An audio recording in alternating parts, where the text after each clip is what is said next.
In this video, I'm going to replace this laminate floor piece. As you can see, it is damaged here. I think this is from my office chair. I had the plastic office chair wheels, and it was sliding over this. This was slightly raised due to it being installed incorrectly, and the office chair wheels going over it every day peeled it up and caused it to snap and break. I've upgraded my office chair wheels to like rollerblade wheels, and they're much smoother and better. I recommend that if you have crappy plastic office chair wheels. That's a great upgrade. But anyway, this flooring, I think, just if you know anything about this, it's like a tongue and groove system. I have a piece here actually. This is a scrap piece. But as you can see, there's like a tongue on one side, and on the other side there's a slightly smaller tongue, and then it snaps in. I guess that's the groove on that side. And then on the end, it's similar. This is a scrap piece, so that end's been cut. But this end, you can see it's similar on the ends. So it kind of like snaps in to the other piece there, which I think a lot of people would think that if you're going to replace one of these in the middle of a floor, you would have to take up all the other floor pieces. And just, sorry to this, but you can see this is kind of raised as well. That's not supposed to be like that. This was installed incorrectly. I think the guy I hired didn't really know what he was doing. So the nightmare scenario is that if you have to replace one of these in the middle of your floor, you have to take up the rest of the floor in order to get to it. But is there a better way? And I think yes, just using the fix-it principles. If I'm just looking at this thing, I can think maybe I can fit this in, and that's actually the case. I've actually looked this up and watched a video, which is use your resources moment. I looked it up on YouTube, and it can be done. What you do is you cut a triangle on each end, and then you cut a seam down the middle. So it kind of looks like a dog bone when you're all done. And what you can do is peel up each of the middle pieces, and then the end triangle pieces come out. So then you have, you're looking at the pieces on each side will kind of look like this. So you'll have like a groove there, and you'll have a groove like this on the other side. And so what you do is you leave this groove so that you can, on the new piece, so that you can slide it in. You don't do anything to the floor you have in. You leave it, except for the piece you've removed. You can kind of see here. There's the under groove on this end piece, and there is the under groove on this piece. So when we install the new piece, it'll be like this. This over groove will go on this side, and the under groove will go under like that. So what you do on the new piece is you cut away this little groove. So you see there's a little tongue coming out on this side, and there's a big tongue coming out on this side. This tongue goes under, and this piece goes over. But if you were installing it new, this would also lock in to the other side. But what you want to do if you're replacing a piece like this is cut away this little tongue. You just want to cut it away so that the top is flush, so that you'll get a nice seam like this. And I think I may have to do a similar thing to the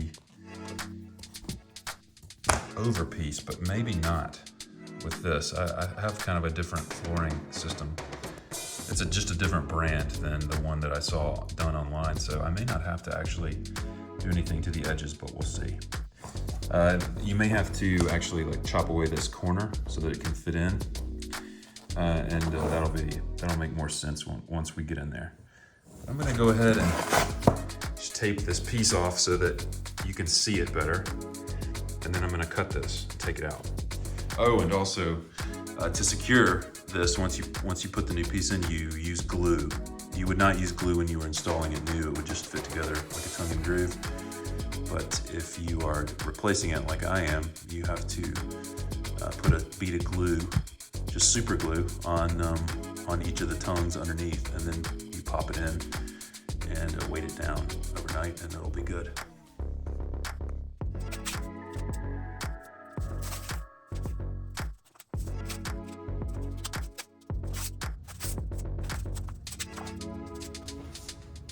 All right, I'm just going to use a straight edge to mark this.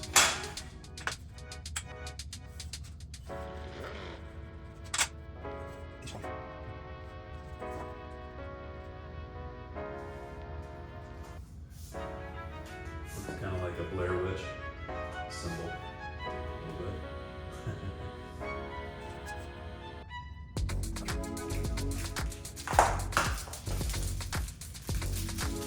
Very best titanium blades from China.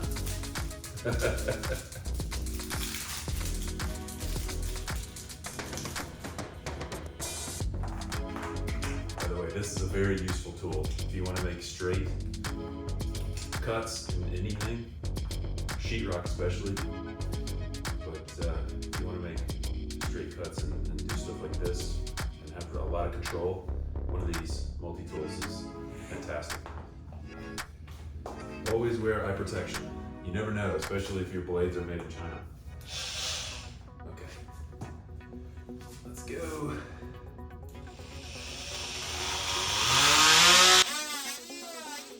Also, if you were going to do this on a second floor, you would need to be very careful not to cut through the subfloor. I'm on a slab here though. This is my basement, so this floor is on a basement slab, so I don't have to worry about that. But if you were on a second floor, definitely do not cut through your subfloor.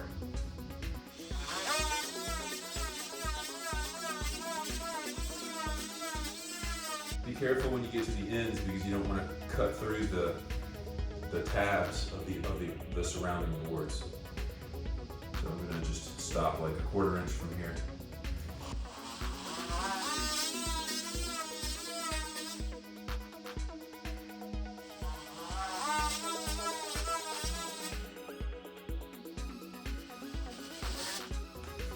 Be real careful also because you don't want it to get away from you and then scuff up your other boards.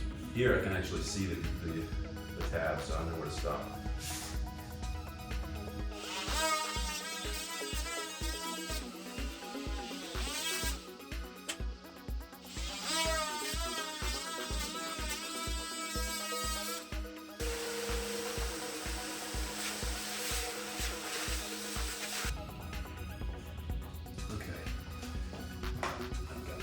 Placement piece here. How this is going to work is I'm going to have to slide this in. Okay. And I see now I'm going to have to cut this.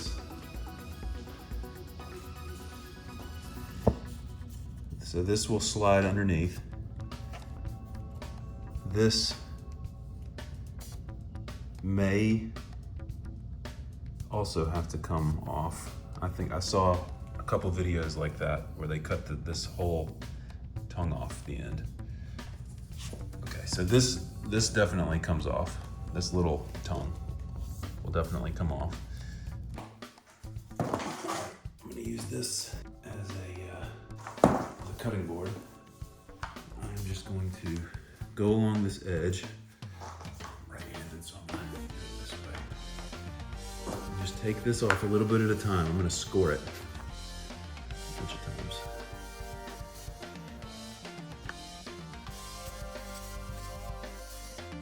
I found it helpful here to just cut a little bit off at a time. Just take your time and cut a little bit off at a time.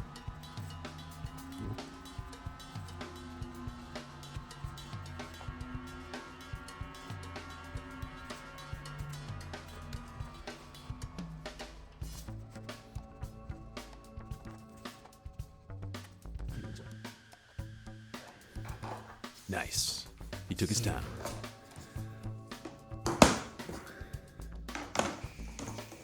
Okay, so I've got some, you can see that, but it's a little bit wobbly there. And that edge. So what I'm gonna do is turn it over like this. And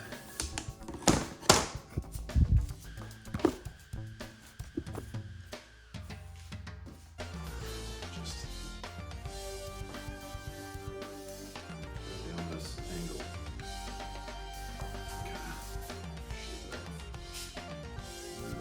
So again, just take your time, put your blade at an angle, and just kind of shave off that excess going all the way down the edge.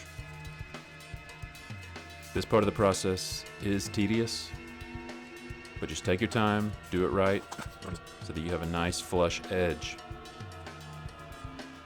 and your pieces fit together nicely.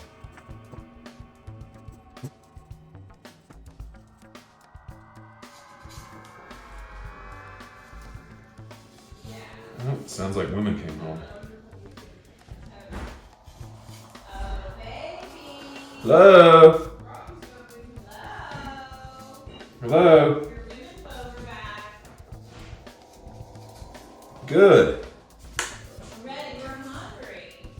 You are? We're ready for the grill master. All right.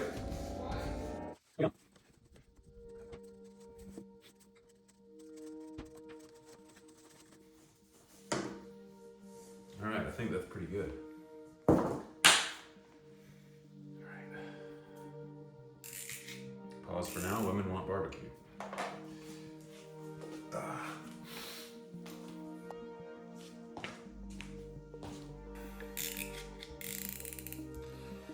All right, so what I'm gonna do is take this other tongue off on the end. All right. I'm gonna take this off. I'm just gonna do it at an angle. I'm gonna score it first.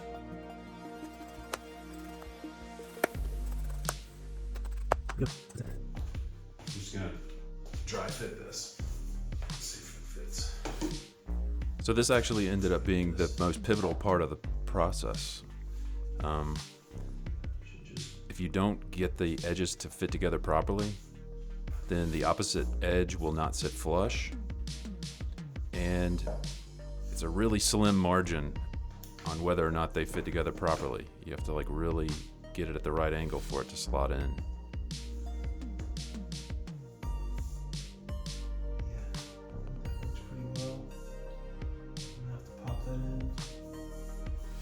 See how it's kind of poofing up on the edge nearest the camera?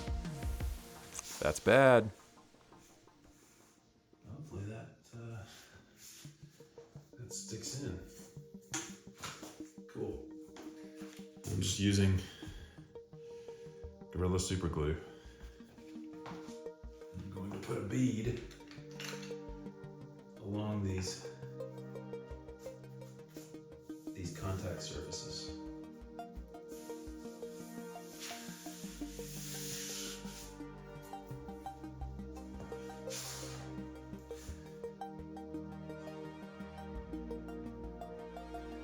You just need a really thin bead of super glue on these edges.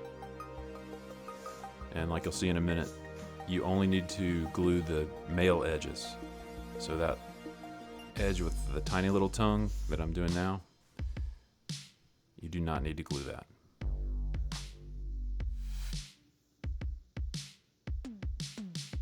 Doing a very light bead on this surface.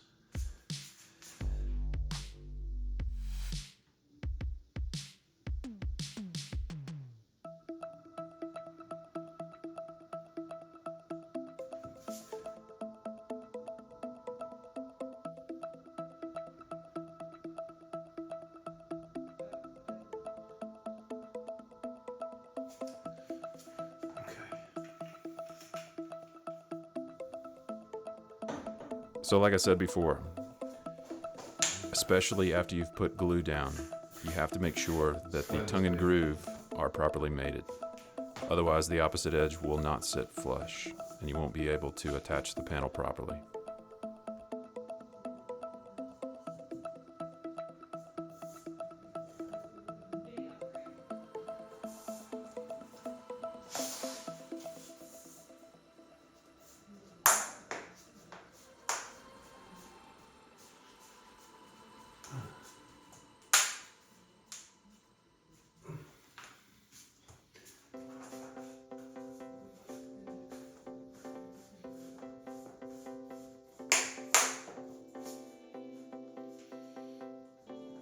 pop in these edges.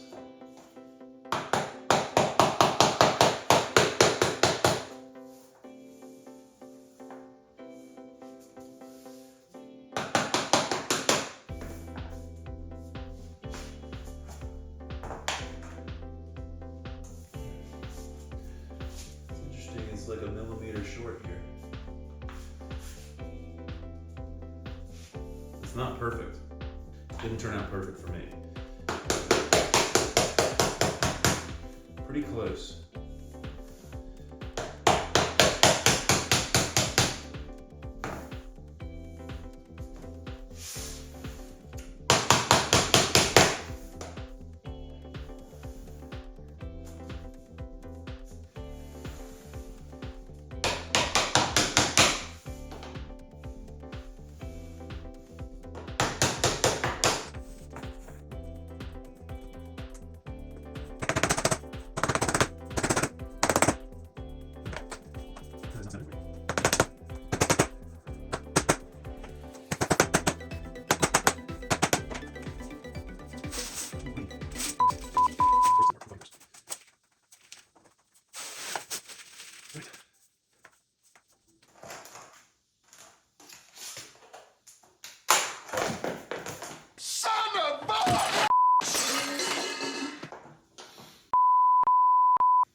Okay, so what I'm looking at here is I tried to put in the new piece and I put the glue down.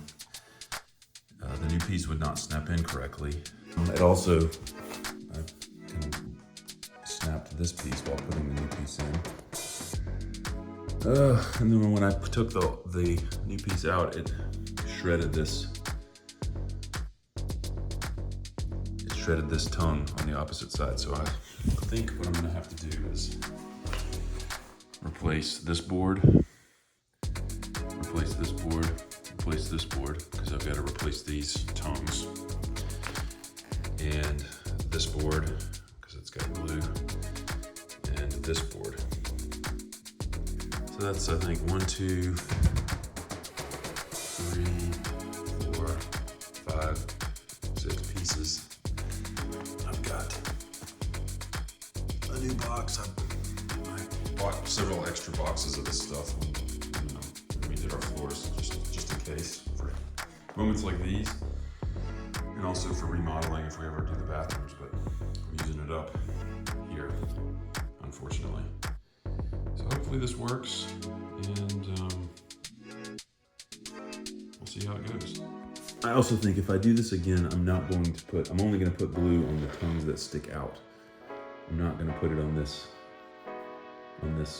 one because it tucks in.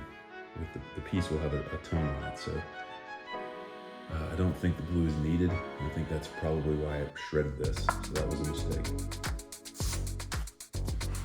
So I'm going to do the same thing I did before. I'm going to cut this one out. I think once I cut this out, I should be able to remove the others by sliding them.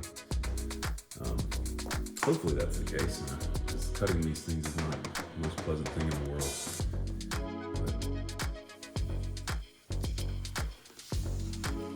Nice line.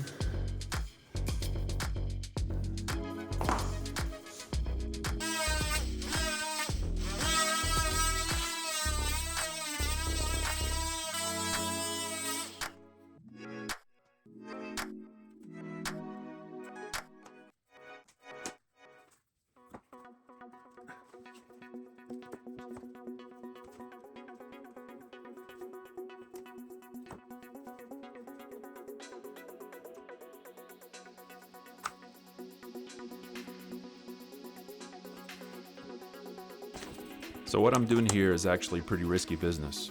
These panels are very durable and great. when you're walking on them, when you got furniture on top of them.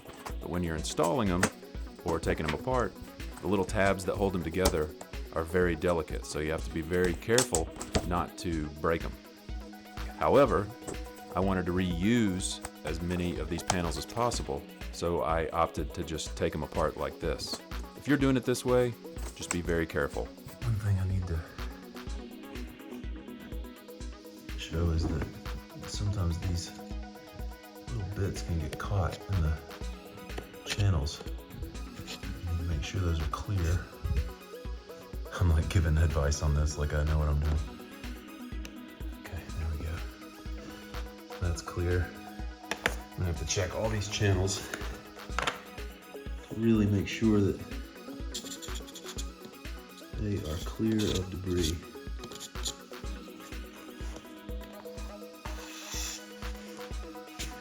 And underneath as well, because I can't have debris causing these things not to connect properly.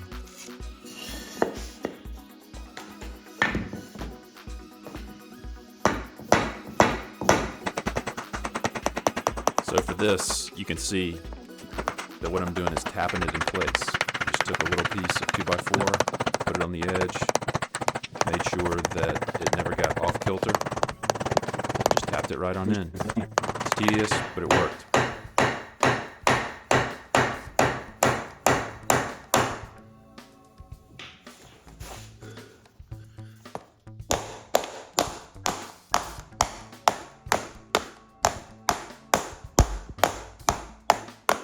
That's pretty darn good. That's as good as any of the others. Okay.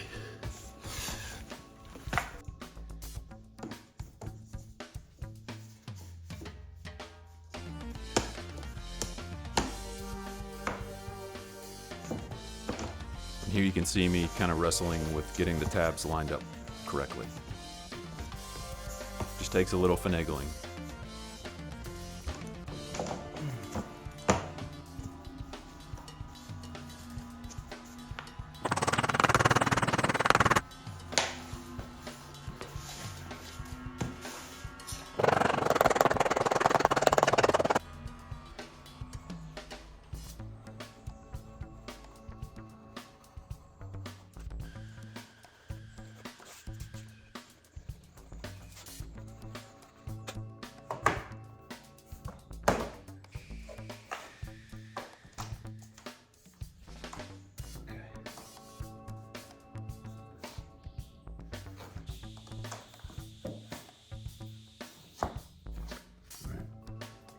Bead of glue. Here we go.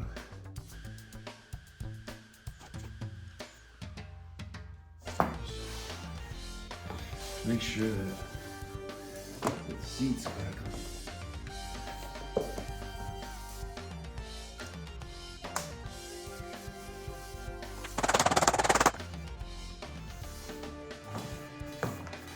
Now that's down.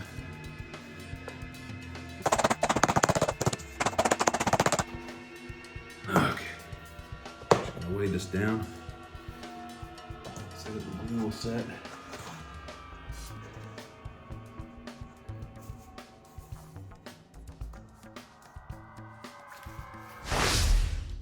Well, this project turned out pretty okay in the end, despite my initial mess up. Hopefully you now know what not to do when repairing LVL flooring. And it also goes to show that when you're doing DIY projects, sometimes you make mistakes, and usually they're pretty easy to come back from. Hopefully you enjoyed the video, and if you wouldn't mind, like and subscribe. See you next time.